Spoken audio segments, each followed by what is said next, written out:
Oke, langsung aja. Jadi ini adalah paketan home charging yang didapat dari pembelian Omoda E5. Dan paket ini langsung saya dapetin saat handover dan mobilnya pun juga langsung saya pasangin sama beberapa aksesoris dasar yang video reviewnya bisa kalian lihat dari link yang ada di atas ini. Jadi secara paralel untuk pemasangan home charging ini sebenarnya kita udah nggak perlu repot-repot lagi. Karena semua hal udah diurusin sama dealer. Kalau soal cepet atau lambat ya tinggal nunggu antrian aja. Yang jelas mesti sabar karena ngerti sendiri kalau Indonesia sekarang ini lagi kebanjiran sama mobil listrik. Nah, di vlog yang ke-394 ini saya mau ngejelasin tentang proses dari awal sampai home charging ini kepasang. Jadi tonton terus video ini sampai habis dan dukung channel ini dengan cara subscribe buat kalian yang belum supaya kalian bisa dapat update untuk video-video berikutnya. Oke, jadi sekarang kita unboxing dulu paket home charging Omoda E5 ini dan kita cari tahu apa aja yang ada di dalamnya.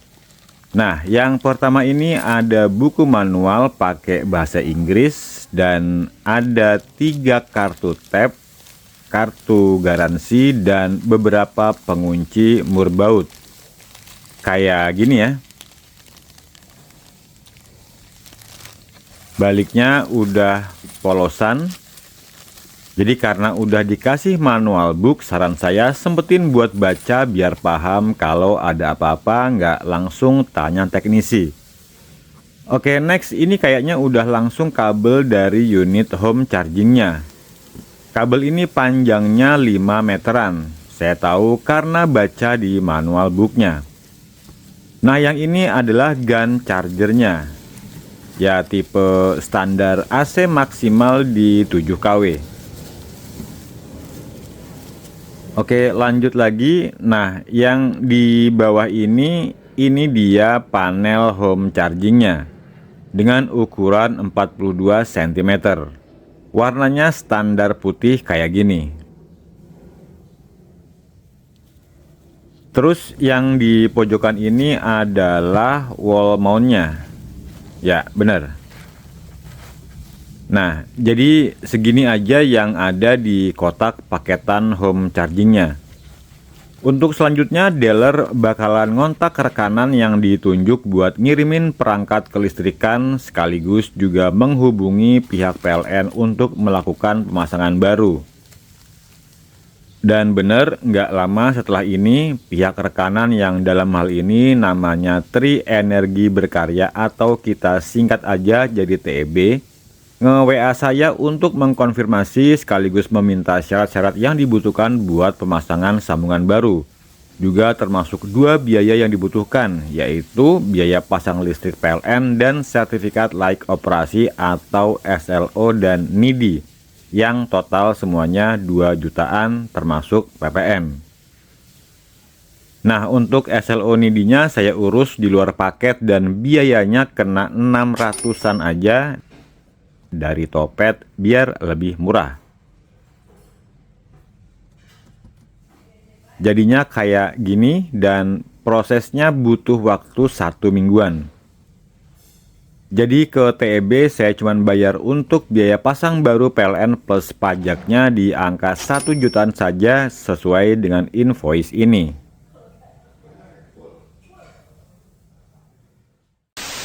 Enam hari setelahnya paket alat kelistrikan dari TEB udah nyampe dan ini dia list paketannya. Mestinya ini udah lengkap semua alat-alat yang dibutuhkan yang bakal keluar dari meteran kWh yang bakal dipasang.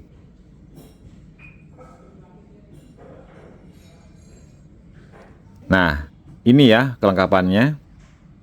Jadi ini ada box isi MCB sama pipa-pipa klem DLL.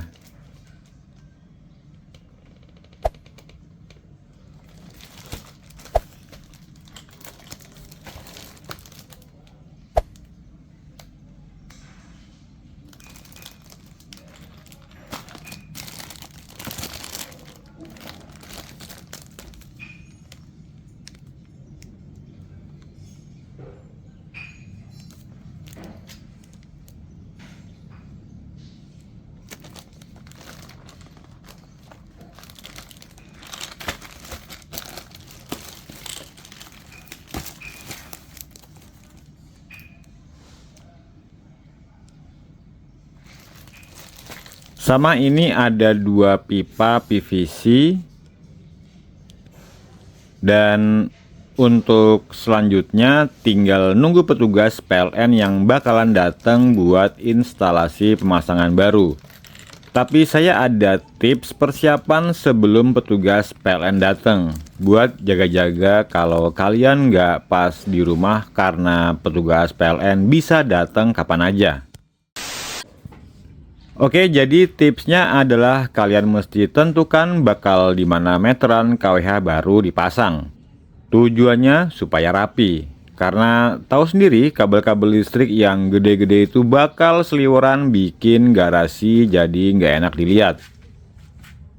Nah, di video ini saya sudah menentukan di mana peletakan meteran yang baru dengan cara mengukur secara simetris dari meteran existing dan menandainya dengan pensil. Oke, kira-kira bakal di situ nanti dipasangnya. Intinya kalian sudah merencanakan tempatnya sebelum petugas PLN datang. Jadi kalau buat case saya ini biar rapi, saya pasangnya berdampingan aja antara KWH yang existing dengan yang baru. Dan rencananya nanti dikasih penutup ala-ala lemari kitchen set supaya kabelnya ketutupan dan lebih rapi. Kalau sudah ditentukan, tinggal ditunggu aja saat petugas PLN-nya datang buat instalasi pemasangan meteran baru. Nah, kira-kira gitu ya. Next, kita bakal lihat kondisi setelah instalasi meteran listrik yang baru dipasang karena kebetulan saat itu saya juga lagi nggak di rumah. A few moments later. Dan akhirnya udah kepasang sama petugas PLN dan udah aktif termasuk dapat nomor ID yang baru. Di KWH ini juga udah keisi token gocengan yang dimasukin petugas saat pemasangan. Kalau dilihat dari sini kabelnya gede-gede ya, buat standar pasang daya 7700. Nah, tahapan berikutnya adalah kita melaporkan ke pihak TB bahwa KWH baru udah terpasang lewat WA. Setelah itu kita bisa tentukan waktu di mana pihak dari TB bakalan datang buat masang home chargingnya.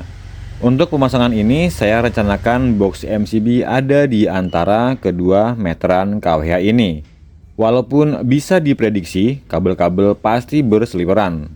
Jadi disarankan buat kalian supaya ada di rumah karena banyak info-info penting atau konfirmasi lainnya pada saat pemasangan dan pasca pemasangan. Dan 2 hari setelahnya teknisi TB datang untuk mulai pemasangan home charging. Melanjutkan kabel keluar dari meteran KWH dan masuk ke box MCB. Setelah itu lanjut masuk ke home chargingnya. Nah, di kondisi ini wall mountnya udah mulai dipasang.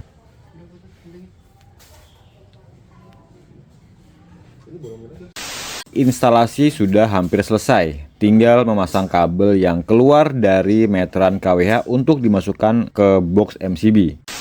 Oke, ini selanjutnya tinggal finishing dari sisi box MCB-nya. Seperti ini ya detail sambungannya.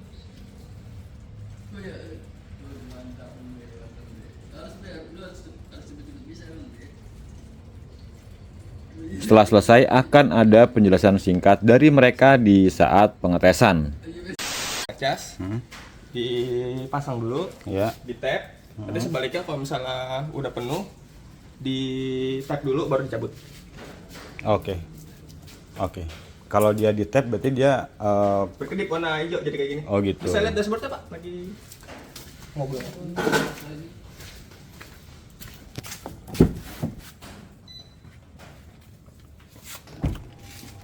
Iya ngisi tuh. Saya izin foto dashboardnya ya. Boleh. Oke, jadi demikian proses singkat pemasangan home charging di edisi vlog kali ini. Silahkan like dan share video ini bila kalian suka atau subscribe channel ini bila kalian belum. Terima kasih sudah menonton dan sampai jumpa lagi di seri video Omoda E5 berikutnya. Ciao.